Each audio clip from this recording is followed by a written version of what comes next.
Selamat datang di Rumpi Sehat, tempat kita ngobrol santai soal kesehatan, dari cerita sehari-hari sampai apa kata penelitian. Nah, hari ini kita mau bahas sesuatu yang kayaknya sepele banget, tapi mungkin efeknya nggak main-main, melewatkan sarapan. Bener banget, pagi-pagi kan suka riwah ya, antara buru-buru mau berangkat atau masih ngantuk. Seringnya sarapan deh yang jadi korban. Nah, ini pertanyaannya.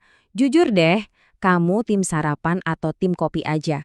Kayaknya banyak banget ya yang masuk tim yang penting ngopi dulu.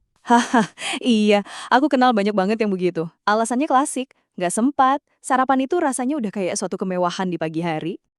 Betul, makanya kita mau lihat ini bukan cuma sebagai urusan makan atau enggak makan, tapi sebagai sebuah kebiasaan pagi yang sering banget ke-skip. Dan ternyata, kebiasaan yang terlewat ini efeknya bisa kemana-mana loh. Bukan cuma soal perut bunyi aja pas jam 10 pagi. Dan ini dia dua alasan utamanya, nggak sempat atau nggak lapar. Relate banget kan?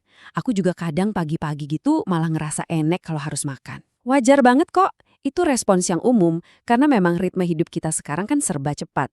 Jadi ini bukan soal menyalahkan, tapi lebih ke memahami kebiasaan kita. Oke, dari semua alasan yang kita pahami banget nih, sekarang kita geser sedikit. Gimana kalau kita lihat dari kacamata sains? Nah, ini yang seru, karena ternyata para peneliti itu penasaran banget sama kebiasaan ini. Yuk, kita coba bedah apa yang mereka temukan. Kita mulai dari yang paling vital dulu ya, jantung. Siapa sangka kebiasaan yang kelihatannya nggak ada hubungannya, ini ternyata bisa ngaruh ke kesehatan jantung kita. Iya, awalnya mungkin kedengeran agak jauh ya hubungannya, tapi datanya cukup bikin kita mikir ulang. Ada satu penelitian besar banget, ini jenisnya meta-analisis. Jadi dia nggak cuma satu studi, tapi gabungan dari banyak penelitian lain biar hasilnya kuat.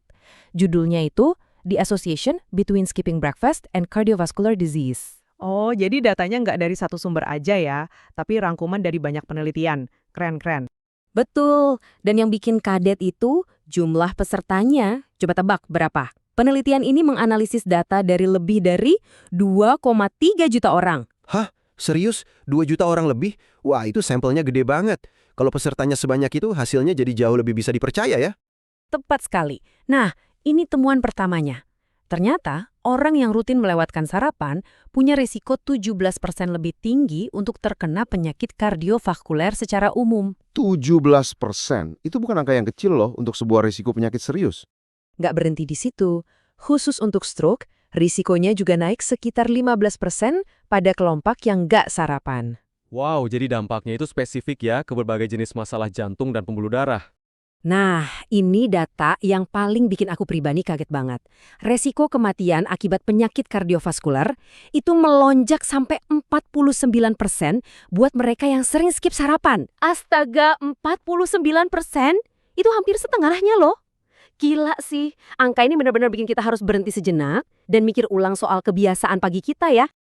Oke, tarik napas dulu. Dari jantung, kita pindah ke organ penting lainnya, otak. Kalau jantung itu kan ibarat mesinnya tubuh, nah otak ini pusat komandonya. Gimana nasib otak kita kalau pagi-pagi nggak dikasih bahan bakar? Pertanyaan bagus, karena ternyata efeknya juga sampai ke sana. Ada banyak banget studi soal ini. Salah satunya yang dikutip dari Journal of Child Nutrition and Management.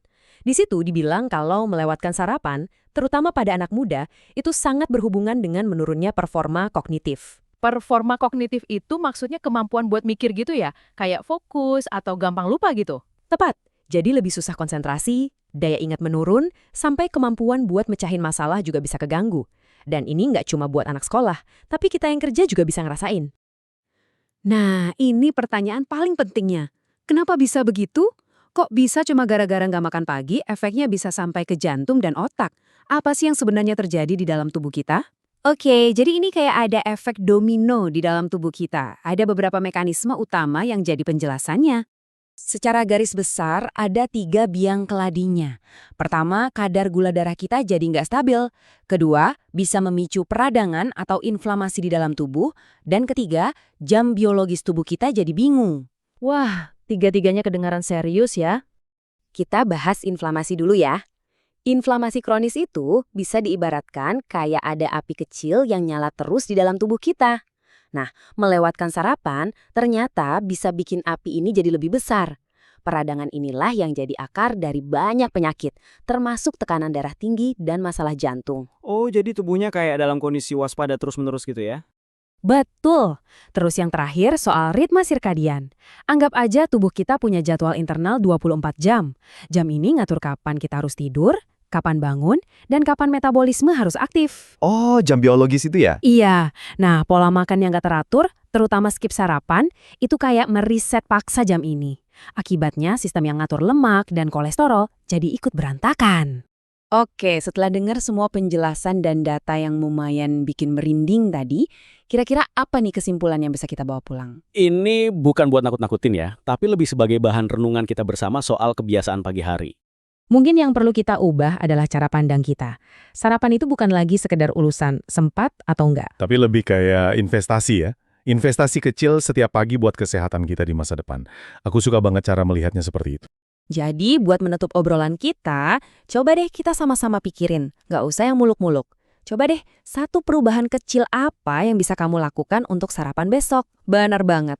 Mungkin cuma selembar roti, satu buah pisang, atau segenggam kacang. Karena dari langkah kecil itulah investasi kesehatan jangka panjang kita dimulai.